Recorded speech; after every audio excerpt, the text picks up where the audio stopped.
Your face went hot today. Maybe for half a second. Someone said your name, or looked at you a beat too long, or you remembered something you did years ago, and the heat climbed your neck before you could stop it.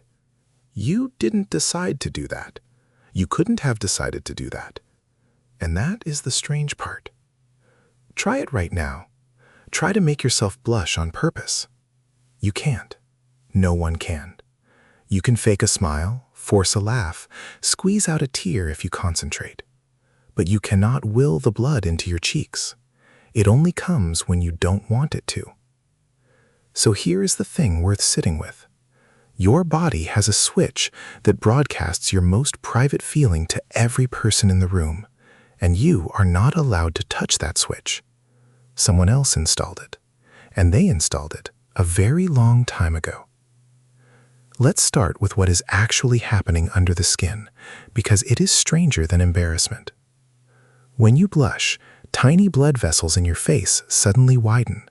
More blood rushes through them, close to the surface, and your skin glows red and warm. This is controlled by your sympathetic nervous system. That's the same system that fires when you're in danger, the fight or flight machinery. Except in fight or flight, your face usually goes pale, because blood drains away to your muscles so you can run. Blushing does the opposite. It sends blood toward the most visible part of you, the face, the billboard. And it is oddly specific about where it goes. The skin of your cheeks and neck is built differently from the skin almost anywhere else on your body. The blood vessels there are wider, sit closer to the surface, and answer faster to emotional signals than the vessels in your arm or your back.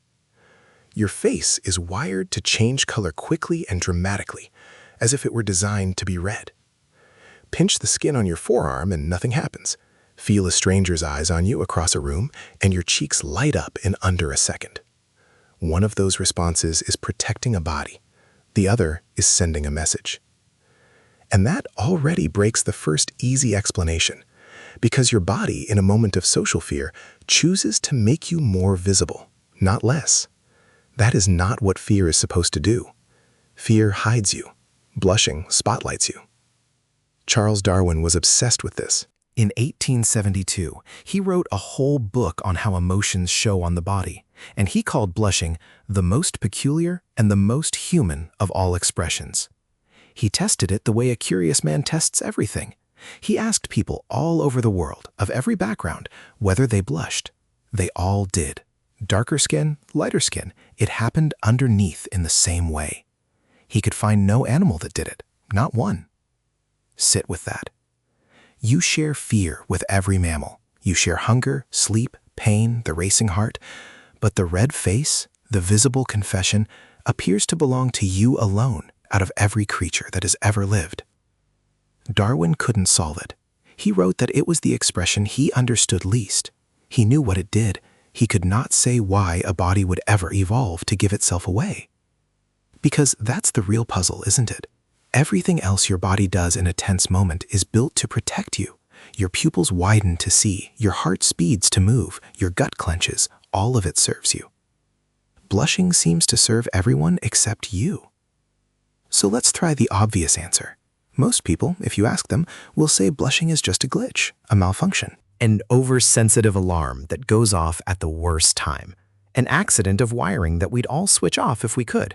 You feel exposed, so your face betrays you, and that's just bad luck. That answer feels right, and it is far too small. It falls apart the moment you press on it. Because evolution does not politely keep a trait that only hurts you. A signal this reliable, this universal, this impossible to fake, costs something real. If it did nothing but embarrass you in front of predators and rivals, natural selection had millions of years to delete it, the way it deleted your tail. It didn't. It kept it, in every human group on Earth. Things that survive that thoroughly are not accidents. They are doing a job. So what is the job? Who is blushing actually for? Here is where it turns over. Blushing was never a message to you.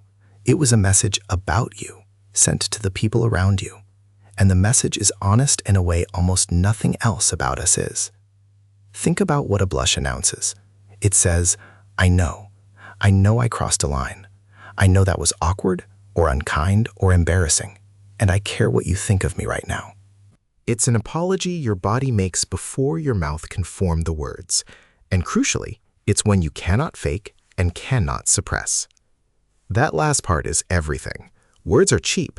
Anyone can say sorry and mean nothing, but you cannot fake a blush, and a liar cannot hold one back. It leaks the truth through the skin, which means, to the person watching, it is proof.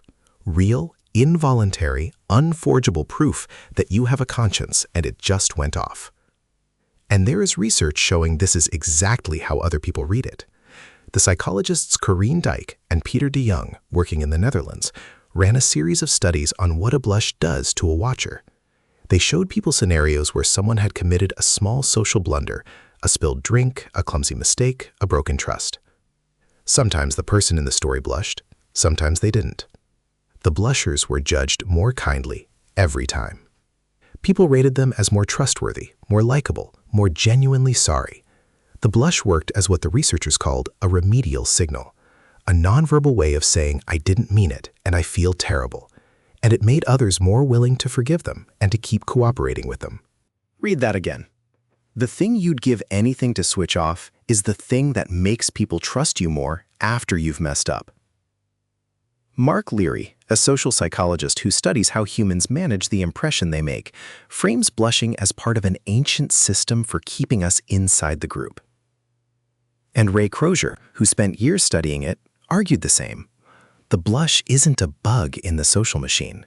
It is the social machine, running on your face, faster than thought. Now zoom out, all the way back, and it finally makes sense. For almost the entire span of human existence, you lived in a small band, maybe 30 people, maybe 50. You were born among them, you would die among them, and there was nowhere else to go. In a group that size, your survival did not depend on being the strongest. It depended on being trusted. Get cast out, lose your standing, and the wilderness took you. In that world, a body that could prove its own sincerity was worth more than muscle. When you stepped out of line, an involuntary red flag that told everyone, I care, I'm ashamed, I want back in, was a survival tool. It repaired the bonds you needed to live. The people who blushed got forgiven. The people who got forgiven stayed in the band. The people who stayed in the band had children. You are descended from the ones whose faces gave them away. The stone-faced ones, the ones who could wrong you and feel nothing and show nothing, those were the ones you couldn't trust. And being untrustworthy in a group of 50 was a slow death sentence. Over enough generations, the blush wasn't weeded out. It was selected in. Your shame became visible on purpose, because visible shame was safer than the hidden kind. And notice how young it announces itself. A newborn doesn't blush.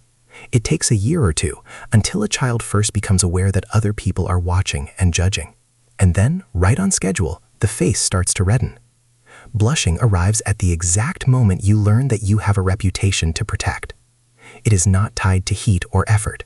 It is tied to being seen. The switch installs itself the instant it has a job to do, and from then on, it never fully turns off. Which means the heat you felt in your face today is not a flaw.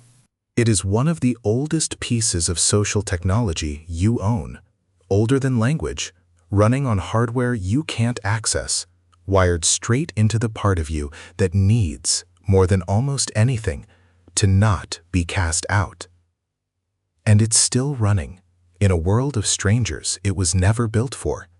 You blush now on video calls, where the whole point of the ancient signal, letting the people right beside you see you're sincere, is lost to a laggy screen. You blush at emails. You blush alone, remembering. The band of 50 is gone. The billboard on your face never got the memo. It still lights up for an audience that, most of the time, isn't even there. So the next time you feel that heat crawl up your neck, in a meeting, across a table, mid-sentence, notice what your body is doing without your permission. It is not betraying you. It is doing the oldest job it knows. It is telling everyone who can see you that you are, underneath all of it, someone worth forgiving. The only question left is the one you can't answer from inside your own skin.